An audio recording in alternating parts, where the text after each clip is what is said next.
એ સમાજને મળતું હોવું જોઈએ. ઘણા લોકો અમને કહે કે ભાઈ આહિર સમાજના આટલા બધા સંગઠનો છે, તમે નવા નવા સંગઠનો શું કરો ઉભા કરો છો?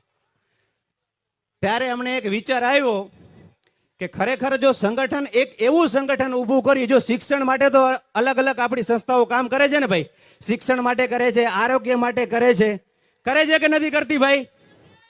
પણ જ્યારે આહિરનું કોઈ કમજોર વ્યક્તિ હોય ને દબાવતું હોય ને, ત્યારે એને ખડે પગે ઊભા રહેવા માટે આહિર સેનાનું નિર્માણ થયું છે. આહિર સેના તમને શિક્ષણમાં તમે ફોન કરશો કે મારા દીકરાની ફી ભરી દો, તો અમે ફોન નહીં ઉપાડી ભાઈ, અમે રિપ્લાય નહીં આપી. આ સ્પષ્ટ કહી દઉં તમને, બરાબર છે?